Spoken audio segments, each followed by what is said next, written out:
Hi friends, மீன் wash பண்ணியாச்சு. இப்போ மசாலா போட போகிறேன்.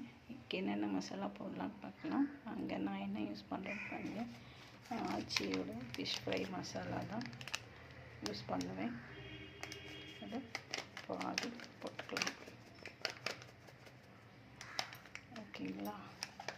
அடுத்து மஞ்சத்தூள் கொஞ்சம் போட்டுக்குவேன், இந்த வாடை வராமல் இருக்கிறதுக்காக. அப்புறம் மிளகுத்தூள்,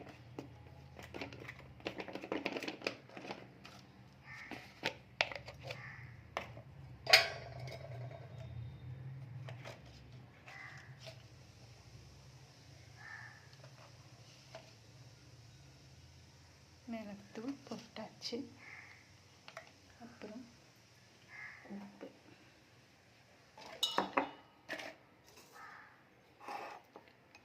உப்பு டேஸ்ட்டுக்கு ஏற்ற மாதிரி உப்பு போட்டாச்சு. லெமன் புழிஞ்சிக்கலாம். என்கிட்ட ட்ரைபேட் இல்லாததுனால ஒரே கையில் ஃபோனை வச்சுக்கிட்டு ஒரு கையில் செய்ய வேண்டியதாக இருக்குது. அதனால தான் ஃப்ரெண்ட்ஸ் நான் லாங் வீடியோவும் போடலை. ட்ரைபேட் ஆர்டர் போட்டிருக்கேன்.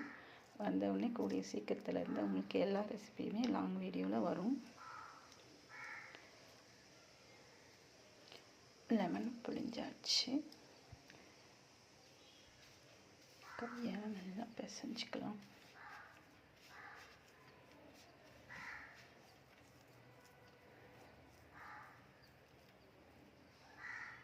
கொஞ்சம் தண்ணி போட்டுக்கிறேன். கொஞ்சம் தண்ணியாக இருந்தால் தான் மீன் பூசும்போது நல்லா ஊறும். ரொம்ப திக்காக இருந்தால் மசாலா மீனுக்குள்ளே இறங்காது. மசாலா கொஞ்சம் தண்ணியாக இருந்தால் நல்லாவே இருக்கும். வெயிலில் வைக்கும்போது நல்லா ட்ரை ஆகிடும். டேஸ்ட்டும் சூப்பராக இருக்கும். மீனுக்குள்ளே மசாலா ஊறி சூப்பராக இருக்கும்.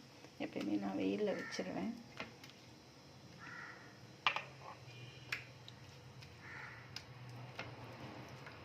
பாதி மீன் போட்டு மசாலா வச்சுருப்போம். மிச்ச மீன் குழம்பு வைக்கிறேன்.